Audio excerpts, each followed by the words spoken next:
स्वामी विवेकानंद की कहानियां प्रेरक प्रसंग 1। स्वामी विवेकानंद और अंग्रेज। स्वामी विवेकानंद की कहानियां हमेशा हमें प्रेरणा देती हैं। एक बार स्वामी विवेकानंद रेल से कहीं जा रहे थे। वे जिस डिब्बे में सफर कर रहे थे उसी डिब्बे में कुछ अंग्रेज यात्री भी थे। उन अंग्रेजों को साधुओं से बहुत चिढ़ थी। वे साधुओं की भरपेट निंदा कर रहे थे। साथ वाले साधु यात्री को भी गाली दे रहे थे। उनकी सोच थी कि चूंकि साधु अंग्रेजी नहीं जानते हैं इसलिए उन अंग्रेजों की बातों को नहीं समझ रहे होंगे। इसलिए उन अंग्रेजों ने आपसी बातचीत में साधुओं को कई बार भला बुरा कहा। हालांकि उन दिनों की हकीकत थी कि साधु अंग्रेजी जानते भी नहीं थे।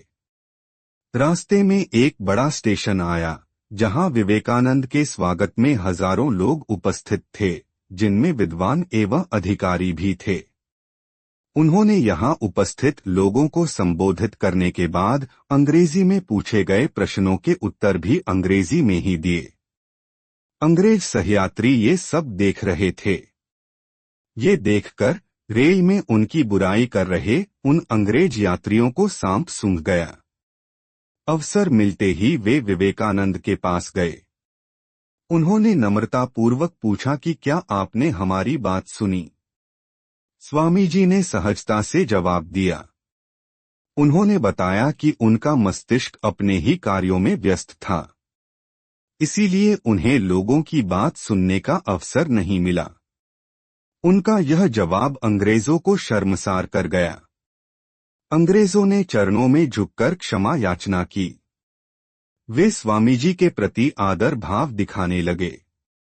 वे उनके ज्ञान का सम्मान करने लगे। कहानी की सीख दूसरे की निंदा हमेशा शर्मिंदगी देती है। अपने लक्ष्य के प्रति समर्पित रहेंगे तो विश्व की कोई भी बाधा आपको विचलित नहीं कर सकती। प्रेरक प्रसंग 2। दूसरों के पीछे मत भागो। स्वामी विवेकानंद। एक बार स्वामी जी अपने आश्रम में एक छोटे पालतू कुत्ते के साथ टहल रहे थे। तभी अचानक एक युवक उनके आश्रम में आया और उनके पैरों में झुक गया और कहने लगा, स्वामी जी, मैं अपनी जिंदगी से बड़ा परेशान हूँ। मैं प्रतिदिन पुरुषार्थ करता हूँ लेकिन आज तक मैं सफलता प्राप्त नहीं कर पाया। पता नहीं ईश्वर ने मेरे भाग्य में क्या लिखा है जो इतना पढ़ा लिखा होने के बावजूद भी मैं नाकामयाब हूँ। युवक की परेशानी को स्वामी जी ने तुरंत समझ लिया। उन्होंने युवक से कहा, भाई, थोड़ा मेरे इस कुत्ते को कहीं दूर तक सैर करा दो। उसके बाद मैं तुम्हारे प्रश्नों का उत्तर दूंगा। उनकी इस बात पर युवक को थोड़ा अजीब लगा लेकिन दोबारा उसने कोई प्रश्न नहीं किया और कुत्ते को दौड़ाते हुए।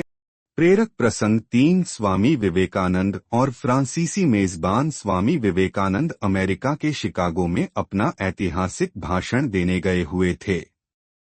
उनका व्याख्यान काफी प्रसिद्ध हो चुका था। अपने भाषण को पूरे विश्व पटल के सामने रखने के लिए स्वामी विवेकानंद अन्य देशों का भ्रमण करने के लिए निकले। इसी क्रम में उन्हें एक फ्रांसीसी विद्वान ने अपने घर आमंत्रित किया। स्वामी जी उनके घर पर पहुंचे। स्वामी जी का स्वागत किया गया। स्वामी जी के लिए फ्रांसीसी विद्वान ने स्वामी जी के लिए अच्छे भोजन का प्रबंध किया। विदेश में इस तरह का भोजन बड़े सौभाग्य की बात थी। भोजन उपरांत वेद वेदांत और धर्म की रचनाओं पर बात चलने लगी। स्वामी जी ने वहां एक मोटी पुस्तक देखा। पुस्तक लगभग 1500 पृष्ठों की होगी। स्वामी जी ने अपने मेजबान से पूछा, यह क्या है? मैं इसका अध्ययन करना चाहता हूँ। मेजबान ने आश्चर्यचकित होते हुए पूछा, क्या आप हो फ्रांसीसी आती हैं? स्वामी विवेकानंद ने जवाब दिया, नहीं। स्वामी जी ने अपने मेजबान से फिर कहा, मैं इस पुस्तक को पढ़ना चाहता हूँ। मुझे 1 घंटे के लिए इस पुस्तक को दे दें, मैं इसे पढ़ लूंगा। अब उन सज्जन को थोड़ा झटका सा लगा और उन्होंने थोड़ा खींचते हुए स्वामी जी से कहा, मैं इस पुस्तक को पिछले 1 महीने से पढ़ रहा हूँ और अभी आधा ही पढ़ पाया हूँ। स्वामी जी ने कहा, आप मुझे पुस्तक तो दें। चूंकि फ्रांसीसी मेजबान थे और स्वामी जी मेहमान थे, उन फ्रांसीसी यह असाधारण है। कहानी की सीख, किसी का आकलन जल्दबाजी में नहीं करना चाहिए। जो काम आपसे नहीं हो पाए, ऐसा नहीं कि कोई दूसरा उसे ना कर पाएगा। इस प्रकार की कथा, रोचक कहानियाँ और रोचक सुविचार सुनने के लिए कृपया आप अपने इस YouTube चैनल को लाइक, शेयर और सब्सक्राइब करें। धन्यवाद।